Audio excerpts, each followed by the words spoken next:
పెద్దపల్లి మండలం నల్గొండ జిల్లా. నేను కొంతకాలంగా కాంగ్రెస్ పార్టీలో కొనసాగుతున్నాను.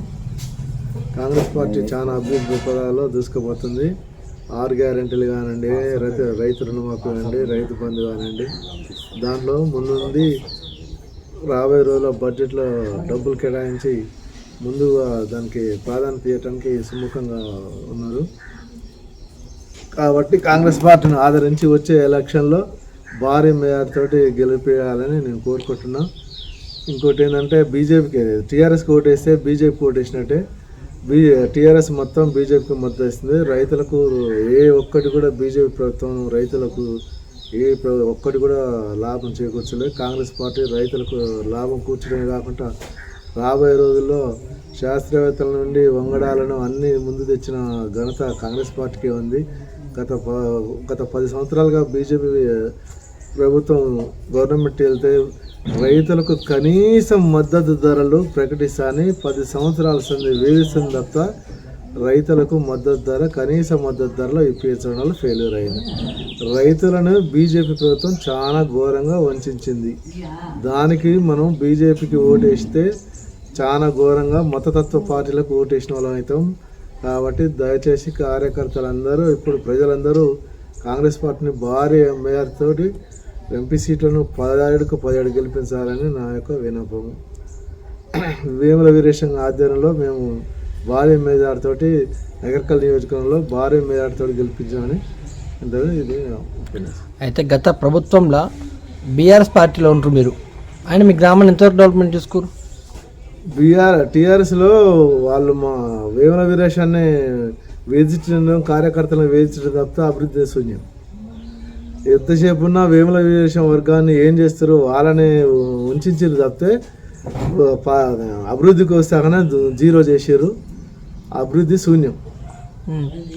అయితే ప్రస్తుతం ప్రధానంగా మీ గ్రామంలో సమస్యలు ఏందండి? ప్రధానంగా మా గ్రామం చాలా వరకు అభివృద్ధిలో తీసుకోబోతుంది. వేముల వీరేశం ఆధ్వర్యంలో చిన్న ఇంకొక 10 to 15% సీసీ రోడ్లు ఉన్నాయి.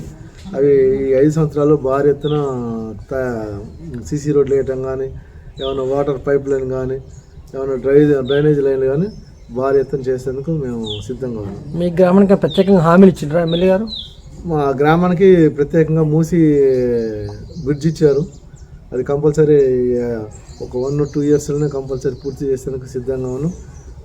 వేముల విషయంగానే మేము రిక్వెస్ట్ చేసాను, దాన్ని పూర్తి చేసేందుకు ఎస్సీ కాలనీలో డ్రైనేజ్ వ్యవస్థ కూడా కొంత ఉన్నది, దాన్ని కూడా పూర్తి చేసేందుకు సిద్ధంగా ఉన్నాం. గత ప్రభుత్వం మీ గ్రామంలో ఎన్ని డబుల్ బెడ్రూమ్ ఇల్లు వచ్చినాయి? ఒక్క డబుల్ బెడ్రూమ్ రాకపోగా ఇస్తాన్ని మొబ్బపెట్టి జనాలని మోసం చేశారు. దళిత బంధు ఎంత మందికి వచ్చింది? దళిత బంధు కూడా ఇచ్చి డబ్బులు కూడా వసూలు చేసి వాళ్ళని దళితులను వంచారు. పార్టీలకు మారితే దళిత బంధు మీ డబ్బులు పోతాయి అదని వాళ్ళని ఓట్లు వేయకుండా కూడా వంచారు. బీసీ బంధు ఎంత మందికి వచ్చింది? బీసీ బంధు 2కి వచ్చింది. వాళ్ళు అసలు బీసీలు అర్హులే కాదు.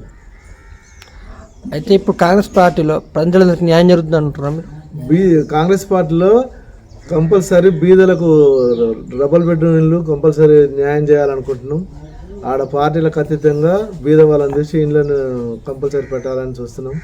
దాని గృహ నిర్మాణంలో ముందుండాలని చూస్తున్నాం. అది మాత్రం పక్కా. ప్రజాపాలన కార్యక్రమంలో దరఖాస్తులు దేనికి ఎక్కువ వచ్చినాయి మీ గ్రామం నుంచి? అదే ప్రధాన పింఛన్లు, డబుల్ బెడ్రూమ్ ఇళ్ళు, 200 కరెంట్ ఇళ్ళకు ఎక్కువ వచ్చాయి. రేషన్ కార్డు కూడా వచ్చాయి. అయితే ఇప్పుడు రానున్న సర్పంచ్ పార్లమెంట్ ఎలక్షన్లో మీరు ఏ విధంగా వర్క్ చేస్తారు సార్? గ్రౌండ్ లెవెల్లో డెవలప్మెంట్లో ముందుకు తీసుకుపోతాం. ప్రజలందరినీ కలుపుకుపోయి సర్పంచ్ని కానీ ఎంపీ ఎలక్షన్లో కానీ భారీ మేయర్తో గెలిపించుకునేందుకు మా కార్యకర్తలు మేము సిద్ధంగా ఉన్నాం.